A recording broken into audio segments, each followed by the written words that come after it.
this is not a studio, but I want studio quality lighting and I want a studio quality background. And to help me out today, I've got the amazing Charlotte. Charlotte's going to be the model for this photo session, and normally I would start with lighting Charlotte, but not today. Today we're going to think about the background first, and then we're going to go on to the foreground because I want a clean white studio finish. And to get there, I've got to get my background absolutely perfect.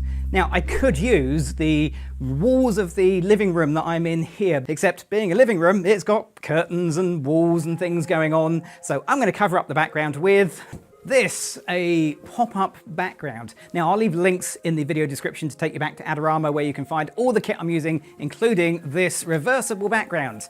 So it has a textured surface and it has a completely blank surface. Now, it's not totally white, but you know what it's not? It's also not a set of curtains or drapes. So that's already going to be a better look than where we started before we put anything as a background. For the backlight, I'm using this, the Flashpoint Explore 100 Pro, and there's a setting around the back that I'm particularly interested in, and it's the one that says zoom. So at the moment, I've got it set to its most zoomed in, which is 85mm, and if I take a picture like this, it's going to give me a more condensed beam of light, which means we get this sort of vignetting around the edge. Now, I can change that from either the remote control or on the Explore 100, and 28mm is the widest I can set it to. And although that's not a huge difference, when you have so little space to play with like we do today, it's going to do this. Yes, there's still vignetting at the edges, but it's just slightly reduced. And if I crop in, then I can reduce it even further. So if I'm not taking a full-length picture, then this might work absolutely fine. But that white background isn't quite white enough yet.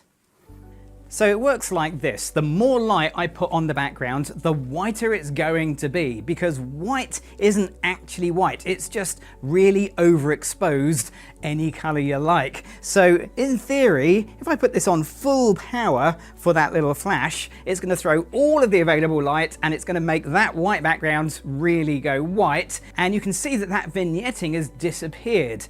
It hasn't actually gone. We've just massively overexposed the corners and we've massively overexposed everything else, because light bounces off the background, bounces around our little living room, and eventually finds its way onto the front of Charlotte, lighting her face, which is cool, but not what I'm after, because if you look really close, you can see we've lost all of the detail in her fine hair, and we've lost all of the contrast in this picture.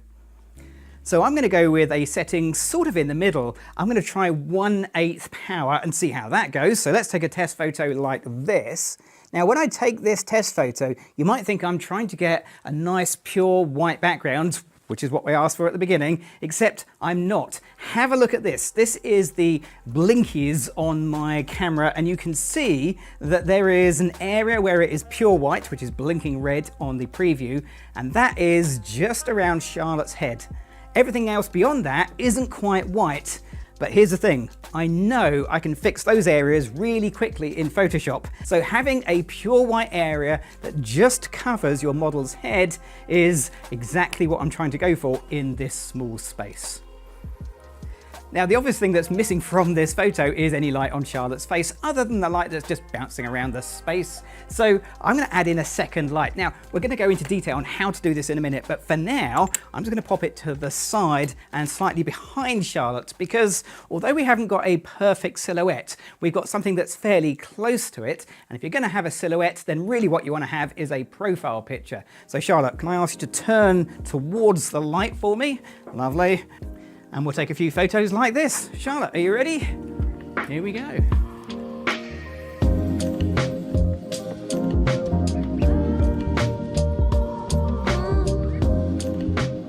Being in a house rather than the studio, it is the physical size of the space that is the limiting factor, which is why Charlotte is sat down, because I don't have a lot of vertical space. And the further away I could get Charlotte from the background, frankly, the easier this whole white background thing would become. But it is what it is.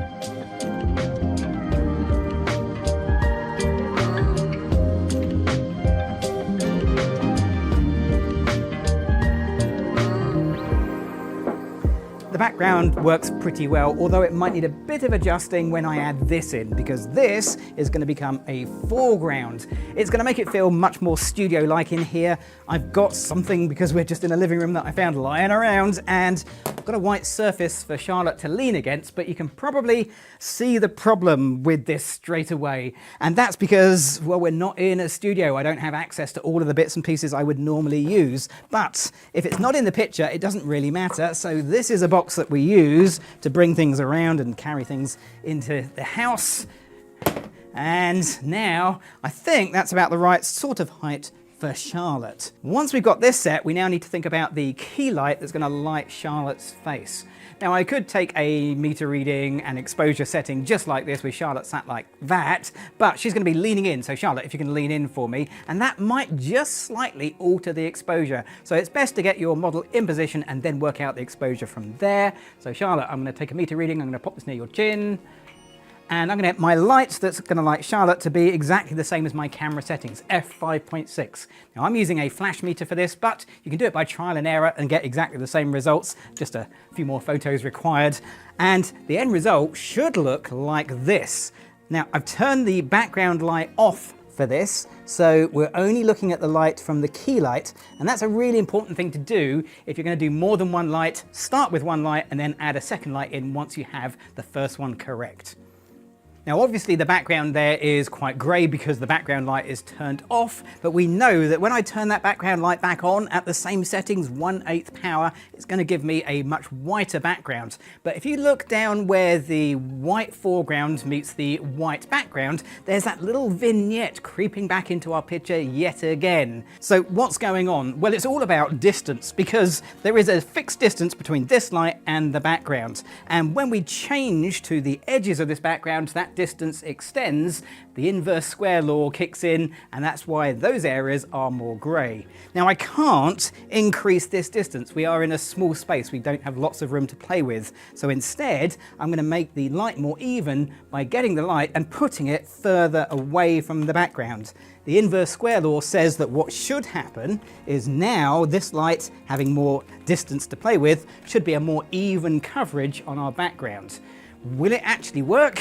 Nearly. On one side, when we look at it, I can see that I've got my red blinkies covering that area as being pure white, but on the opposite side, it's not quite white. It's better than it was, but it needs one more thing.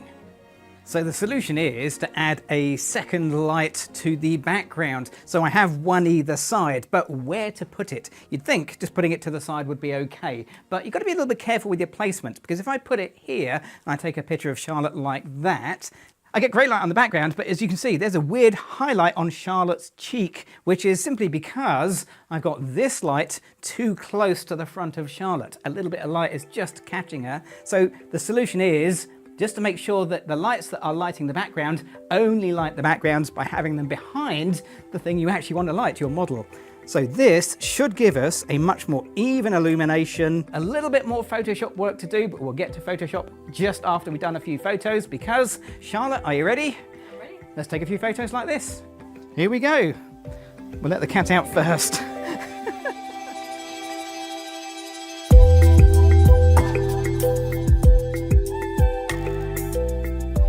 Charlotte's leaning on a 2-foot square sheet of white acrylic, but that could be white foam core or a white floor tile. In fact, both of those two things might be better because this is a bit bendy.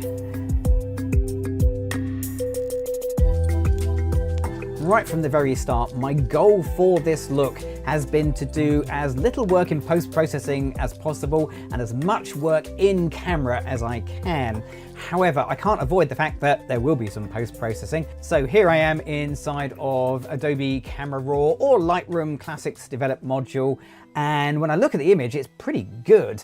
But if I turn on the clipping warning, which is this little triangle in the top right corner of the histogram, you can see those red areas don't match what I remember seeing on the back of the camera. And that's simply because the back of the camera is a JPEG, this is a RAW file, it has way more data, including data in the highlights. So to get the two to match, I'm just going to take the whites and increase the whites until it just goes past the top of Charlotte's hair, like that. Now remember, right at the beginning I said what I wanted was to have detail in their fine hairs, not too much white in the background. So I'm being very, very careful about how much I put in there until I just keep that data in there, because I can fill in the rest myself. Let's do that now using a brush. So mask tool, let's choose a brush, and then I'm going to get a little bit of white, maybe 50%, something like that, and then put a bit of white in there. I'm not sure it's a percentage, 50 is a number, but that sort of halfway house seems to feel about right to bring the slightly not white areas back to pure white. What about the corners? Well, I can get those pure white as well by making a new brush. Click on the little plus button, choose brush, and then I think I'm just going to whack up the exposure, maybe 3 stops. We'll take up the shadows and we'll take the blacks to maximum as well. And I'm just going to paint. Yeah, that looks pretty good. Let's turn the, yeah, look at that, that's fine. Paint over those areas, super bright. They're way away from Charlotte, so I'm not in any trouble damaging her hair at all. And just click on the open button, and that will bring my very final neat picture into Photoshop. Now here, I could work further on this image, or I could extend it. So if I get the crop tool and I make sure my fill is set to the background color, I can extend this whole background with whatever color I like. Well, it's purple at the moment. Let's click on the little black and white arrow to make my background color white. And now, knowing full well that everything around Charlotte is white, when I extend the background with more white, I get this amazing, huge, studio-style, perfectly clean white background, all taken in a living room. The secret to having a successful studio session when you're not in the studio is to not set your goals too big, by which I mean don't try and do a massive set. Keep it small, keep it compact, and remember that anything that exists outside of your frame doesn't really matter. Now, if you've enjoyed this video, why not go down to the comments, give it a thumbs up, and of course, whilst you're down there, you should definitely click on that subscribe button. I'm Gavin Hoey. Thanks for watching.